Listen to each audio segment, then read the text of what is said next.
On était sur écoute téléphonique, on était suivis. Enfin, je veux dire, on était fliqués. C'était effectivement quelque chose d'invraisemblable de penser que la police politique puisse se mêler d'un conflit du travail comme celui-là. On craignait qu'il y ait des gens qui fassent sauter l'émetteur de la Dole pour punir la SSR d'avoir licencié ces gens. Ils ont imaginé qu'on était des dangereux révolutionnaires alors qu'ils savaient très bien que c'était pas vrai. Et à partir de là, ils en ont fait un fromage.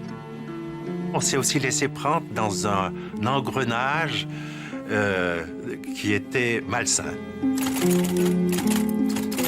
Moi, je l'ai vécu bel et bien comme ça. Une chasse aux sorcières, le maccarthisme s'exerçant en Suisse. Il y a eu une onde de choc qui a duré des générations. Moi, je dis que jusque dans les années 1990, il y avait encore des séquelles de cette manière de faire qui n'était pas du tout dans les normes suisses. L'automne 1971 est chaud à la télévision suisse romande. 6 journalistes et réalisateurs sont brutalement jetés à la porte, accusés de subversion. Ce licenciement collectif unique en son genre fait scandale et devient une affaire politique sur fond de grève sauvage et de filature policière. Une affaire symptomatique des peurs qui font frissonner la Suisse des années 70.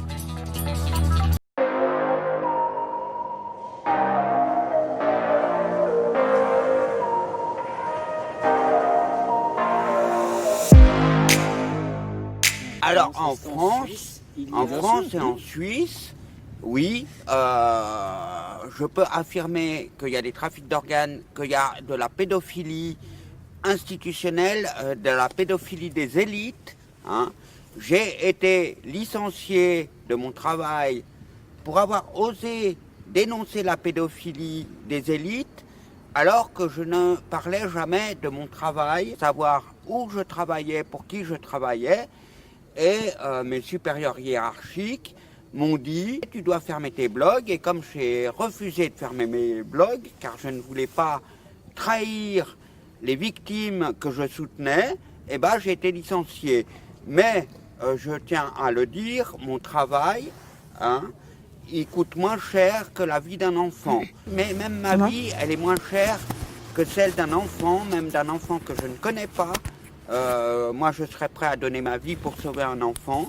Je ne sais pas s'il y en a beaucoup qui seraient capables de le faire. La police, un jour, est venue saisir mes ordinateurs et mes disques durs, mais ils ont assez mal fait leur travail parce que, heureusement, ils avaient oublié au moins la moitié de mon matériel informatique que mes amis ont pu récupérer, ont pu faire des copies, ce qui fait que mon travail de recherche, qui représente à peu près plusieurs téraoctets, il y a même des copies qui sont parties à l'étranger. Donc maintenant, il n'y a pas que Yann Lopez qui est sur le coup, il y a tout plein d'activistes qui œuvrent contre la pédophilie. Et j'aimerais revenir sur l'affaire Yann Lopez avec la radio-télévision suisse romande. Donc Monsieur Lopez, pour des raisons même personnelles, vu qu'il était lui-même victime dans sa propre famille, de son père et de sa mère, victime pédocriminelle, donc connaît les réseaux depuis plus de 40 ans. Il a accumulé une masse d'informations extrêmement précieuses.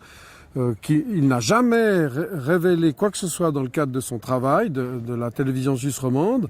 La télévision suisse romande, sur la foi d'une simple lettre d'une de ces trolls françaises, une simple lettre, une page A4, au lieu de féliciter M. Lopez pour ses travaux, le licencie quasiment séance tenante. 2 licenciements d'ailleurs, donc il y aura une affaire au prud'homme, une affaire en droit civil, une affaire en droit pénal et encore des dédommagements parce qu'il a été mis en prison 4 mois en détention préventive sur la foi d'un soi-disant collectif qui n'est même pas nommé dans la lettre, et ce collectif c'est une église satanique. Donc ils se réunissent dans une église satanique. Monsieur Lopez aurait dû être félicité par la direction de la radio-télévision suisse romande, il aurait dû être promu. Surtout qu'il n'avait rien dit de la pédocriminalité rampante des nombreuses affaires dans la radio-télévision suisse romande. Et maintenant qu'il en parle, c'est son mérite d'en parler, d'évoquer ceci, car le poisson pourrit par la tête. Et ces soi-disant élites, c'est pas des élites, c'est le fond de la corbeille, hein, c'est la fange de l'humanité. Comme dit le président Trump, c'est le marécage qui pue, ça pue vraiment. Eh bien, ces gens à très haut niveau dans la direction, au-dessus du 13e étage, comme par hasard, ces gens-là, au lieu de le féliciter, de le promouvoir et d'augmenter son salaire, car il est courageux, et c'est un des rares employés de la radio-télévision suisse romande qui fait son travail d'être humain, de citoyen suisse, et qui a le droit de penser librement et de répandre ses idées. Non, on lui dit de fermer ses blogs, de ne plus parler de ceci, ce qui est une ingérence inadmissible dans les droits humains, les droits de l'homme et la liberté d'expression. En plus de ça, on licencie. En plus de ça, on lui coupe son salaire alors qu'il devrait recevoir ses salaires. Maintenant, il a des problèmes financiers. Donc, on lui a coupé ses salaires de manière cavalière. Tout est scandaleux et pour moi, c'est la preuve que la radio-télévision suisse romande est infestée de pédocriminels. Ils ont signé leur forfait.